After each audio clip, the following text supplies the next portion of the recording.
What the fuck is this piece of shit?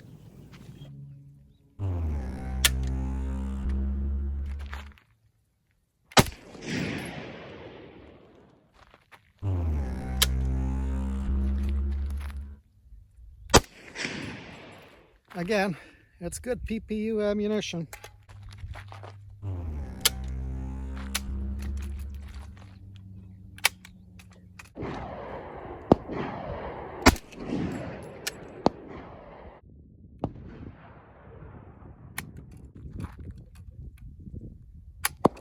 Right. Okay, welcome back to another one of my projects videos. You can see from the introduction there that these two FG42s in front of you just don't work. They don't fire. I know in the last video I did, somebody suggested I'll send them back to Rick Smith, and well, that's not going to happen because this one has already been back to Rick Smith, and he posted a video, and this is the video here. He posted a video. I gave him 60 rounds to try it because it never actually functioned for me, and he shot 60 rounds and it worked just fine. And okay, so I got this rifle back, and well, it didn't work. And then we had some email exchanges, and these are his words.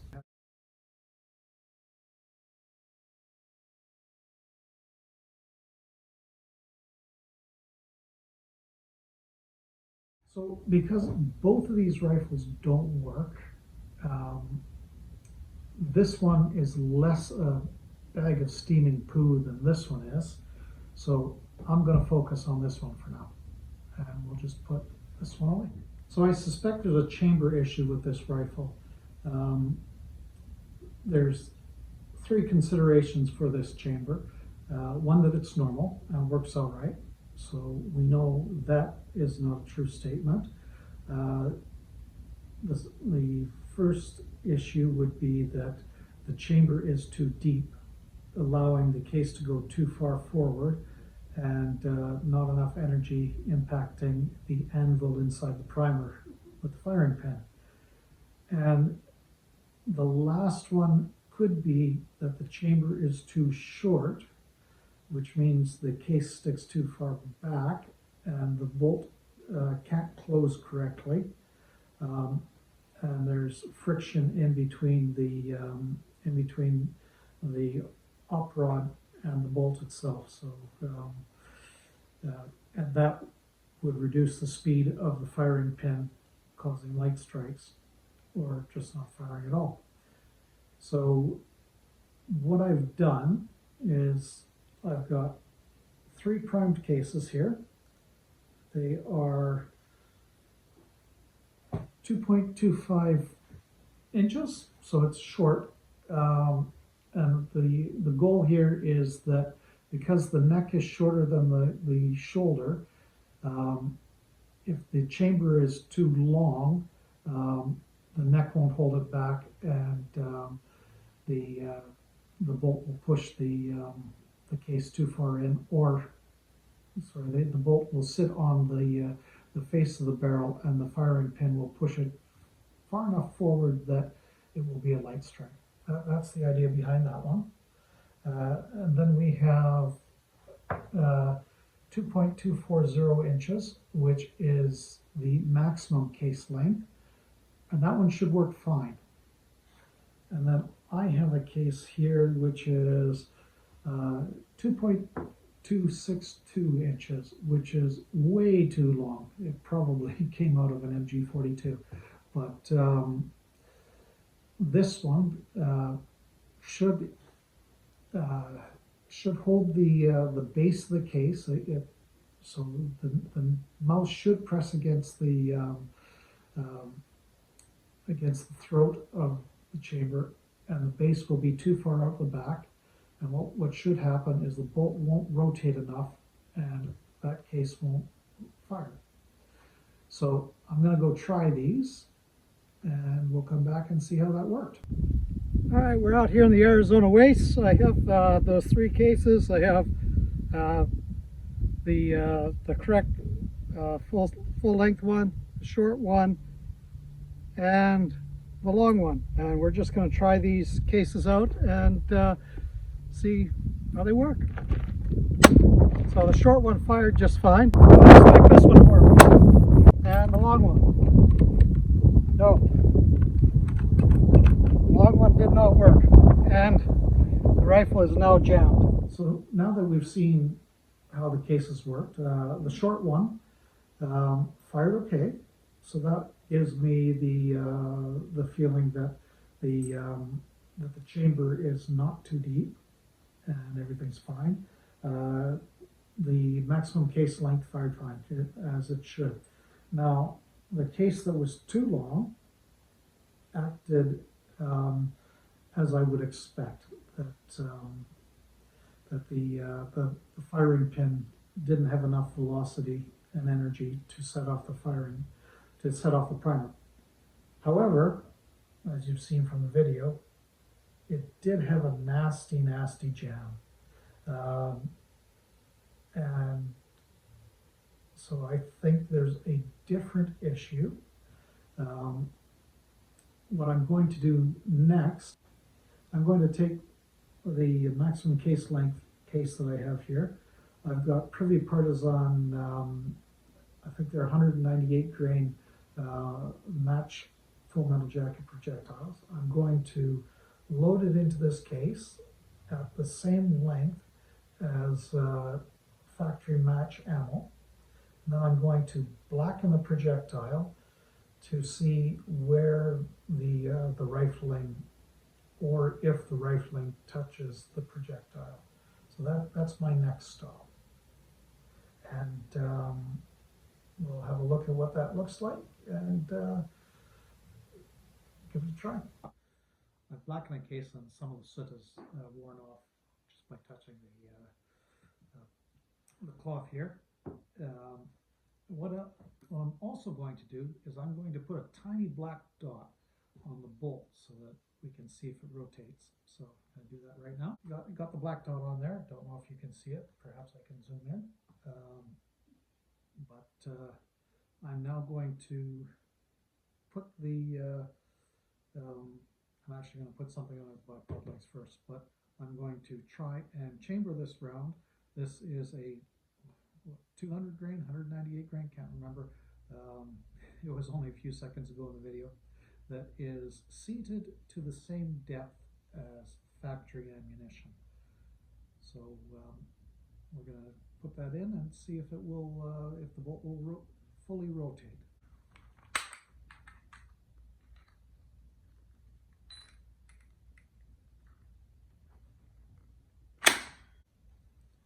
So I've now seated the cartridge in there. There's oil on the bolt, so the dot came off. So I'm going to try and put another dot further back where there doesn't seem to be any oil, and without the case, maybe it'll be a little bit lower. It turns out that there's a lot of oil in the chamber, or the barrel, which is kind of how I leave things when I clean them. You might be able to see that shiny black soot on there, so I've redone it. Give this another try.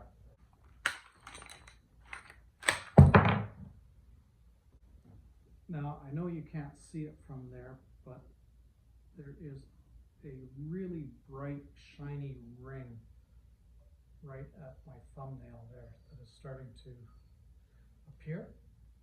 I'm going to re-blacken this again just to see if it removes. I didn't think it would be so far down, to see if it removes any of the soot.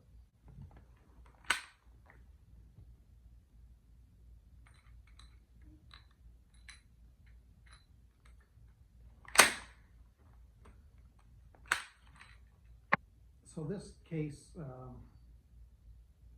it's clearly not jamming in there. So the seating is correct, but it is getting a visible ring about a quarter of an inch past past the neck of the past the neck of the case. Now, I'm sure that reloaders and target shooters already know where I'm going with this. So I have lots of ammunition, but this is what I have out. I have this remanufactured German stuff, and I'm going to take some of the 200 grain commercial ammunition, and I'm going to blacken the end of the projectile, because I know that's where the issue is now, and I'm going to try some live factory ammunition that should work, but instead, so I don't know about this. I've never shot this remanufactured ammunition through this rifle, but what I'm planning on is the ogives are actually different between the heavy ball ammunition and whatever this is. I don't know the weight of that projectile, but the shape of the ogive is important at this point. Okay, sorry the video has skipped a bit, but because of the heat, the camera stopped working, so I'm out here really early in the morning. I've done the test with those, with just the case lengths and the primers, and this works the same as the other one. So what I've done is, this is all factory PPU ammunition. I've measured the cases and the overall case length, and I've recorded it. So I'm going to pick up each case one as I shoot it. So that might make the video look a little bit jumpy, but I want to keep track of them. So I want to see what works and what doesn't regarding case length and overall cartridge length. So let's give this a go. And I should say that the cartridges were loaded into the magazine so that 20 is last. I didn't make the mistake of putting one in first. So that's a light cartridge strike. So just for those first two rounds, the difference is the overall length for the case. The first one that had a light strike was 3.158 inches, and the second one was 3.162. Both case lengths were 2.234 and 2.233. So the shorter case had a misfire and the longer case worked.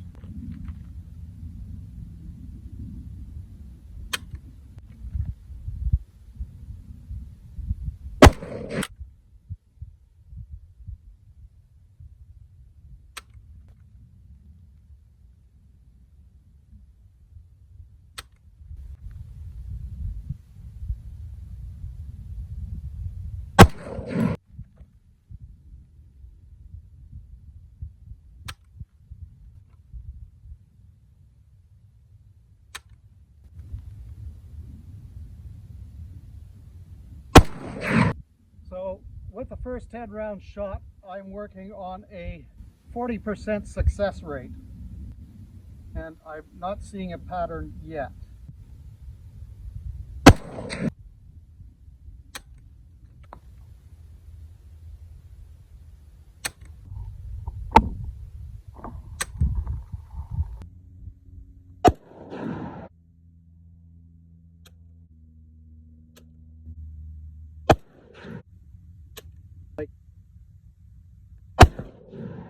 Anyway, we'll have a look at the data, and I'll see you when I get home.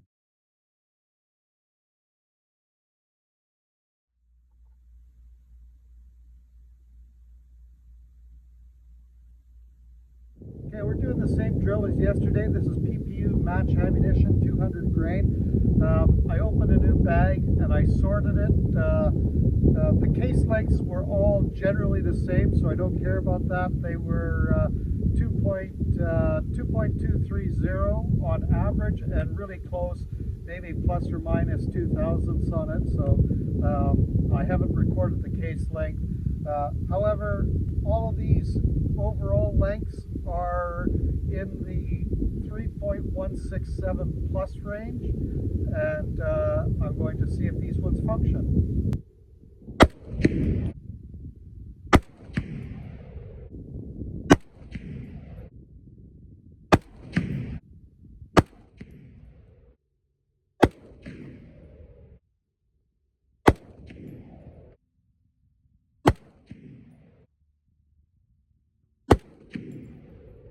Because this hasn't been malfunctioning, I'm going to take round number 10 and have a look at it when I get home.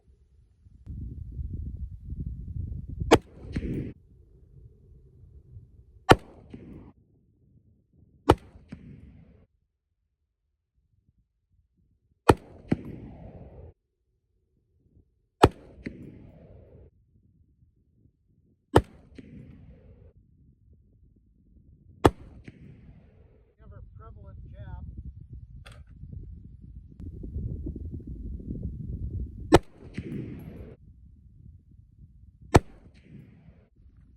So I actually wasn't expecting it to work that well.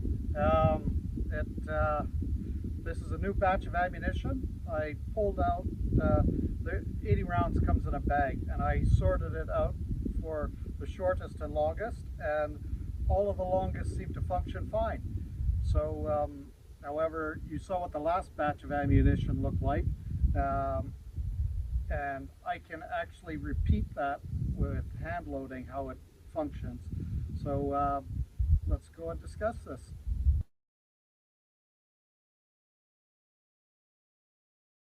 I finally figured out why these two rifles don't work. I alluded to the ogive being the problem earlier. It is. So is the ogive the problem, or is the chamber the problem? I originally thought it was a head spacing issue, and it sort of is, but it's not head spacing off of the shoulder that is an issue. It's head spacing off of the ogive.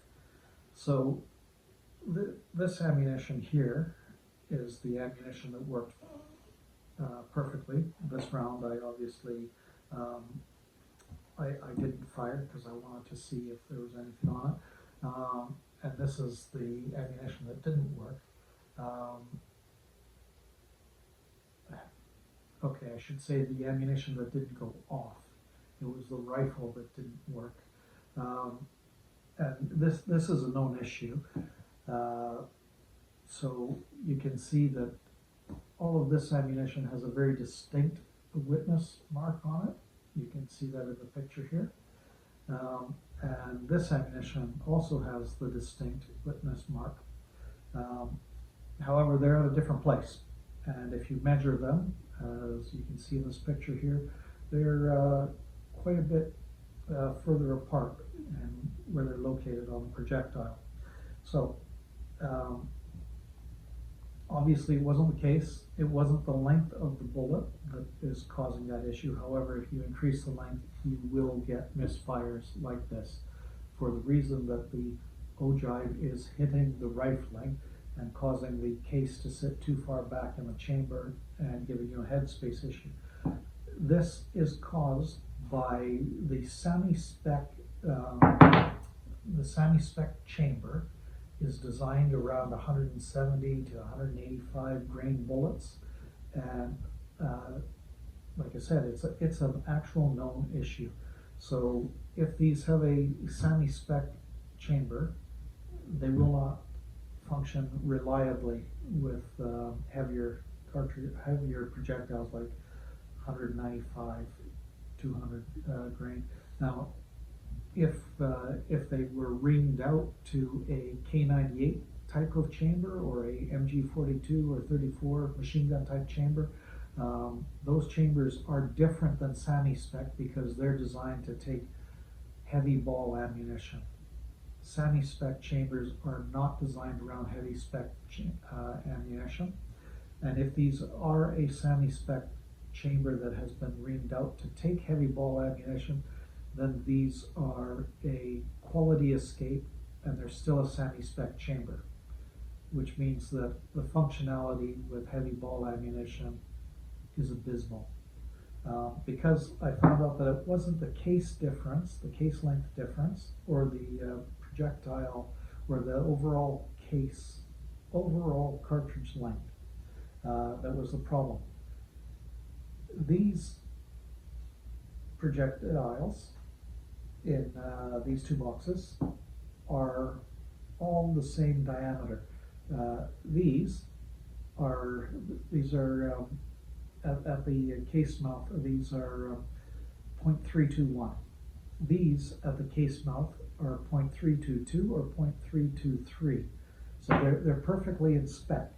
However, as you can see in this image, that much difference, 1/1000th of an inch, should make your ogive on a semi-spec receiver, should make your ogive hit between, I'm going to round here, between 40/1000ths of an inch and 60/1000ths of an inch. And you can see that it is well in this image, the distance between the witness marks is about 2000, it shows that it's a 0.002 of an inch difference in bullet diameter there for that one particular cartridge. So if you see this guy on the range beating his rifle, he's probably got a semi-spec chamber, and he's using heavy ball ammunition. Now, why wouldn't you expect the most common type of ammunition, an 8mm, to not work in one of these? It says use, if I remember correctly, the manufacturer says use good quality commercial ammunition. This is the most common stuff. You're not going to be using soft points very often or hollow points in these. You're going to be looking for full metal jacket ammunition for functionality. What are you going to find? If you're trying to keep your warranty in play, you're going to be using probably PPU. I mean, this is good manufactured ammunition. But they might tell you it's surplus. So that is the issue. Semi-spec chambers are not designed for heavy ammunition.